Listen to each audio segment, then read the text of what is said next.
Hey there guys, it's CL3618 here. So today I'm going to do something I've been wanting to do for a little while, and given some recent hiccups, I wanted to clarify, people ask, oh bro, you doing it for the clicks? Is that your footage, man?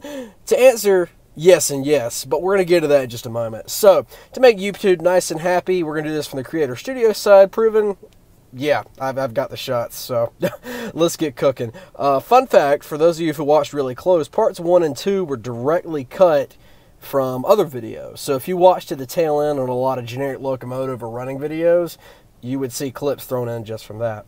So what we are going to do is we're going to kick things off with the first installment. Part 1, a quick little buzz through and tell you what in the world happened. Because, so to clarify out of the gate, there has only been one segment in the series, and you know which one it is if you watch it, where things got staged. Everything else, I don't like staging. It's not as fun. It's more fun when, you're cutting up, running normally, and things get sideways. That's just my philosophy on it, so that's what I try to stick to. And needless to say, this layout has provided plenty of entertainment to you guys and myself, behind the camera. So let's get cooking with what goes on here. Milepost 253.1. So this is a fun little edit. I had a defect detector recording locally, and you can see the dip in the diamond. This is before we got much work done to it. And that's going to play into the car that decides to get sideways. Yeah, that's a factory coupler height, because God knows, every comment I got, trim your trip pins, bend them up. Yeah, no, we neuter trip pins around here, so they get snipped.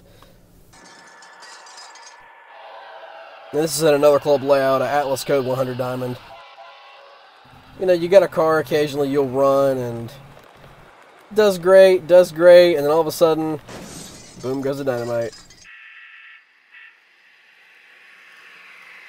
Same story here, just out running, no big deal, we're doing great. And the one car that decided to act up, I had to throw a little Segarelli thing in there, that was fun. So this shot, this was a wild one. So what I was trying to do is I had a GoPro down here because, I wanted a wide shot of the train coming around the corner. I had a DPU about halfway through this cut. So there's a Rapido B36 in the second slot, in the middle, and the Rapido Dash 8 on the head. What I didn't know was that at that point, 3 cars had derailed. The B36 was spinning wheels, so by the time these guys got going, there she goes.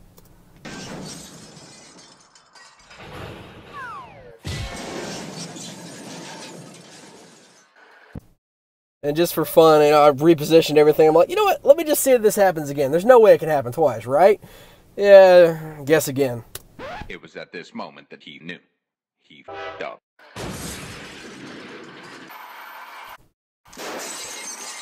And this time it took a center beam with it. So you can actually see the B36 sitting right there in between the first and second levels. And this was a fun little idea we had with some of the guys. Keep alive locomotives, throw some snow on the tracks. Let's actually put the Walthers snowplow to work. Nope. Round 2. It took a few tries, needless to say. Nope. So this is another one. This is another fun example. I was running this Maersk. I think this is actually when Athearn dropped the SDP-40F. So I was getting some hot laps in, and you can see it happen right here.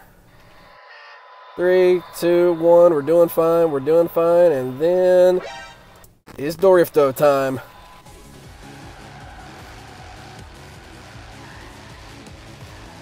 Everybody loves a good multi-track drift. It's cheap entertainment, it's fun too. So this was when I was new to the layout, had the GoPro on top. I thought this was an open rock cut. I didn't think someone actually put a tunnel portal back here. Well, that didn't pan out. And another example, factory high Atlas cars, good old track dip right before the diamond. This is a custom assembly too, if y'all haven't figured out by now. And it just rips the snot out of that Accumate. And this is another one when I was new to the club, I didn't realize there's a dead spot on this track right here. This is why you never really see me run anything in videos. So, we're cruising, dump it.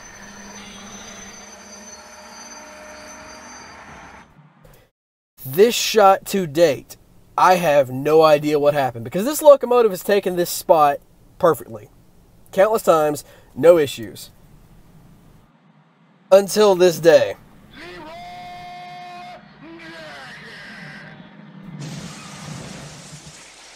And I'm going to back that up just a second, just so you guys can see. The trip pin is cut right there. I had issues with it snagging early on, so I trimmed it just above the bottom of the plow. So if anything hits first, it's going to be the plow. What happens after this, I could not tell you. So that was some cheap entertainment that day, because no one else has really been able to replicate it since. I haven't been able to. Now we got another shot, cruising along. Coupler box comes loose. This is one of those AccuRail kit cars, the coupler box just kind of presses in. It was mid-consist. I had no idea it had slipped down.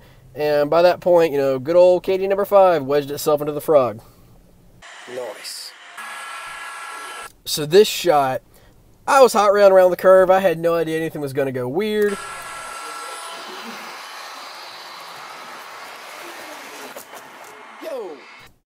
Someone had legit knocked the tree loose, wedged it on the side of the layout. It ripped the front handrail off this SD45 and trail. Mind you, this was the day I had just gotten the Scale Trans tunnel motor, so death by tree was not exactly in the plans. Yeah, so it had wedged the handrail. You can see the handrail kind of kicking off there.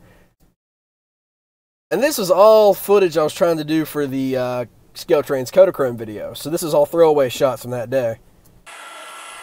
Got another one, busted away. The Scale Trans couplers are great, except for on the rears. That's the one thing I've realized. If you've got funky track, and you'll see it twice in this video, jumps right away.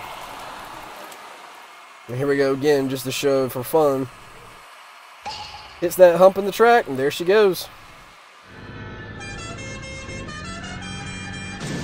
So this one, yeah, we had some fun. This is back from the HO Scale RC Semi video. I've been told the truck will be back, so one day we will have more shenanigans.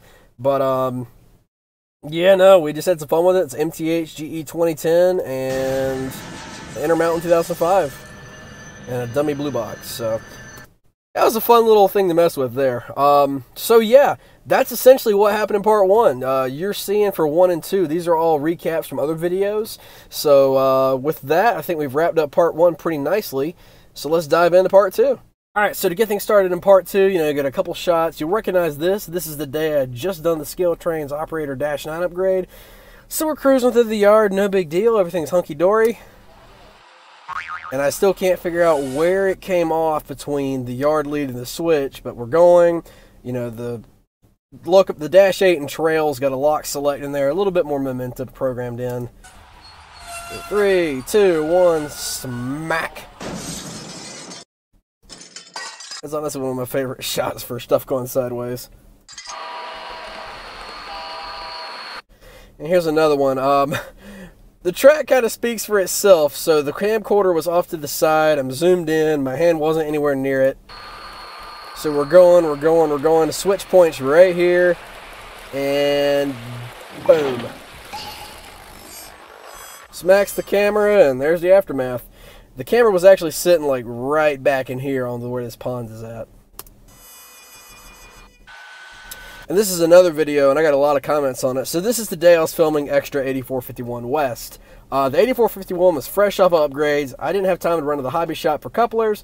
So I said, you know what? Screw it. We're going to rerun around the layout. It just needs to look good on camera and survive a few laps, to get some montage shots. And what we're dealing with is the Scale Trans with a fat KD whisker coupler, so about the size of a number 5, and the crappy Athearn couplers. So do the math, this is going to hold. This guy's going to be jumping like crazy, as you see for about 3 takes. And this is another example, just a little dip in the layout height right down here. Nice motion shot right beside the engine. We're cruising. And there she goes. I think I actually did leave the first part of that clip in the 8451 video, because I was like, yeah, here we go. Going low, going beside the engine. Pops off again, same spot. And this time we're able to play catch.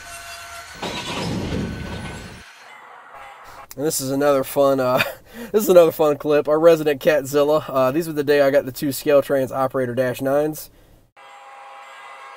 But he was a little interested, to say the least, passing the sniff test. And a little chomp on the radiator. Going back to the layout and track heights, you can see the dip right here. 2 Walthers auto racks, a Fat Kitty couplers, you know, normally no problem. There she goes. And here's our Diamond again to claim another victim. We're going, we're going, we're going. Looking good, no problems, and then eventually, this guy comes off at some point.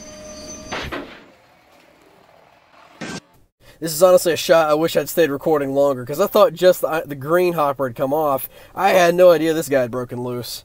And this was another mishap. I was running that day. I was filling both this engine and the VIA Kool-Aid F40. And my stupid self let the switch misaligned because I had the camcorder back on the main track, zoomed in. Hope was, you know, get a running neat shot. And naturally, you just leave the switches open. There you go. And this was another just pure happenstance. You know, I had this engine out for the first time in probably a year, just doing hot laps on our middle loop. And as you can tell by the vertical, it wasn't really planned. Boink. So good old Athearn heavyweight, you know, jumping around with low weight. This was another mishap. I'd separated the consists for photos on a side-by-side run. Forgot the switch jumped over. And the Maersk is equipped with wow sound. So by the time I hit the brakes, little too late. And here's another excerpt from the Extra 8451 video. At this point, all I needed was the train, you know, some shots of it coming up the hill, a speed up the footage, no big deal. This is again where I learned to replace every Scale Train's rear coupler if you've got a lot of weird cars and coupler heights. So no big deal. It was a very heavy train, so it just kind of coasted. Going around the corner, everything looks good, looks good. We get around the far side of the bridge, and there she goes. It amazes me to this day, out of all this shot, the only thing that derailed was my SP caboose. That's pretty good odds for that kind of incline. Nope. Alright, here's another example. So this is factory height on a Walthers center beam and the Rapido B36. So we're cruising, we're cruising. I know it's going to fail at some point. And there she goes. Order to full throttle, come down that hill. So you got to give her a good full send there, boys. Yeah, at that point, the momentum carried it around. And what we had at that time was a little runaround track. So the Atlas caboose, it had the factory couplers, snagged somewhere, got sideways, and there she goes. This one I've yet to figure out. So at some point, somewhere, the railing on top of here got busted off. I was just running this Dash 9 around, you know, because I just installed lock sound in it. I was giving it some test runs. Someone somewhere had busted the railing off and left it right there. So, the first time I've had layout scenery fight back when trying to film it. And it whacked the bridge for good measure. But what can you do?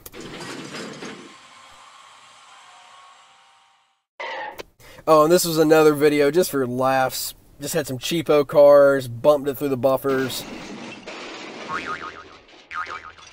Yeah, they landed on a pillow, so there's legit nothing to worry about. And even then, they're cheapo Tyco and Bachmann cars, so there's nothing really of value lost in that shot. So, alright, so now for the big kahuna in the original trilogy, part 3. And yes, this is the one where things were staged, but there's a reason for that. You've got some natural stuff in here, which we'll point out, and, you know, just a few we were having fun. Here's another one, completely by accident. These Walthers Greenville hoppers, for some reason, they do not like switches, and these are the brand new run. So we're cruising. This is normally a really good high-speed crossover. No problems normally. You see 90% of the train makes it, and then these guys decide, yeah, nah, mate, not happening. And this was another complete by accident. I had both locomotives queued up on Y throttle. So the 4723 was on top, 4719 was on the bottom. I was moving it out of the way and forgot I bumped it. So we're cruising, and all of a sudden, hello, photobomb. This is a shot I have yet to figure out what the heck happened. I legit have no idea. At this point, I had the fuel tender squished between 3 locomotives, long cut of tank cars. You know, I'm just going for a run-by shot at this point. You know, so we're cruising, you know, nice mid-speed, nothing crazy, nothing out of whack. So much later that the old narrator got tired of waiting. And Yeah, sped it up for effect. Now, there was one cheapo tank car. These are all Athearn, Walthers, really good tank cars. There was one little cheapo with Bachmann Easy Make couplers. This was, you know, put in the consist so I knew where to break the train up, put it back in the yard. No big deal, normally. Well, apparently, this guy had other ideas. And most of these couplers are shelf couplers, so something goes sideways, you're taking it with it. That's probably the coolest derailment I've seen in all of the crap I've done with this stuff. And what was amazing, these guys were fine. Like, these tank cars were great, the couplers were fine. The only thing that got messed up from the sheer weight of the stop were those easy mates on the car. And this is exactly how I found it. So I'm kind of priding that shot that yeah, you can take a KD but bust the crap out of a Bachmann coupler. So that was the cheap entertainment for the day. I switched it out with a KD I had on hand, so all was well. It was a club car anyway, so no big deal or loss there. All right, and here's another one. We're cruising with the Dash 9 and the Big 6 in tow. Again, layout height. Cruising, and boink. There she goes. And this is another one. We backed too far up. You know, the Accumate coupler had kind of just dove into the ballast pile. So you get a nice jacked up tank car.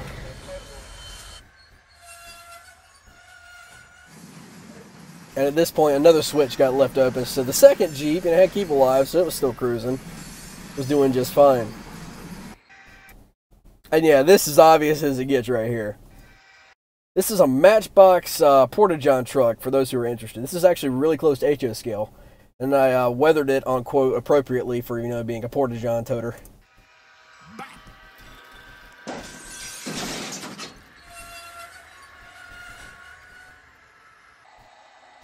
This one, we legit had no idea what was going to happen.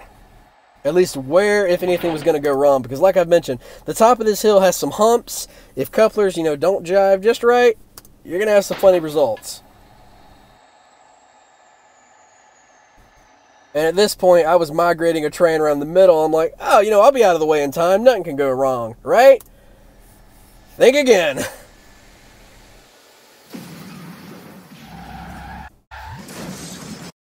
So yeah, those are model power ore cars. I think my favorite comment were like, you took the most detailed ore cars and wrecked them. But they're the model power cars that, you know, that were on clearance years ago, where you could easily get a 6-pack of ore cars for, you know, a fairly good price. And they're good cars. They took everything we threw at it. So yeah, that was the accidental one.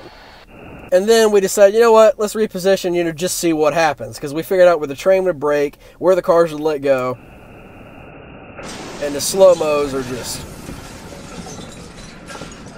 cheap. At that point, yeah, I just went for it. Good, cheap entertainment. I think that's my favorite one, just because it lands square in the middle of the log flat. And yeah, here's another one. Some club members again. We were just like, you know what, let's get some cheapo cars. We're just talking Blue Box, you know, Athearn, you know, some easier ones. This is a Walthers car, but we had the guy's permission to use it, so no biggie there.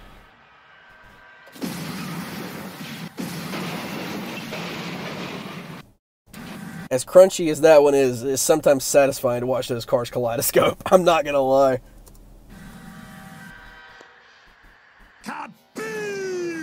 But yeah, at the end of the day, we're talking blue box cars, you know, just cheap stuff. I think that's a model power Railbox 40 anyway, or Tyco.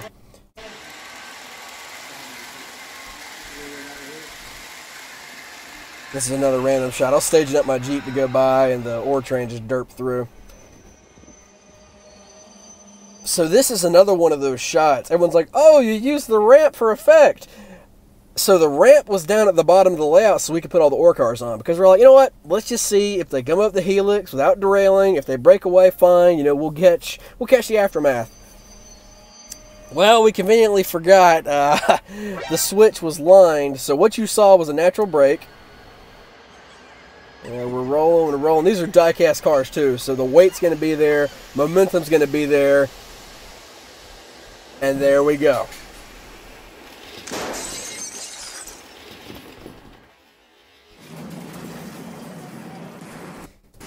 And naturally, once we figured out what the deal was and where it was going to break, we said, you know what, the heck with it. Let's reassemble it and fire in the hole.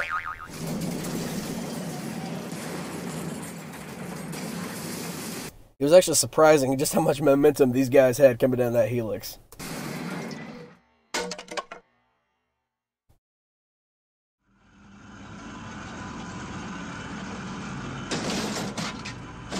And yeah, by this point, I'd staged the second one up. I was like, you know what? Because I was trying to get a shot of 4723 spinning on the table. I was like, let me try that photobomb again, you know, just for fun. So that's the closing shot. Now you guys know, you know, what was real, what was staged, and this is honestly from the perspective of the guy who shot it, so I can tell you about what went south where. So that about wraps it up for part 3. So there you have it, guys. That's a little overview of parts 1 through 3 and, you know, what went down, because I know everyone's asking either, is it staged, is it legit? Well, that's straight from the guy who took the footage, so I can tell you about what happened where. And a lot of the shots, you can tell which is shot on the Sony I was using at the time, my cell phone. Like, this is a cell phone shot because the colors are a little bit better and the frames are a little funky.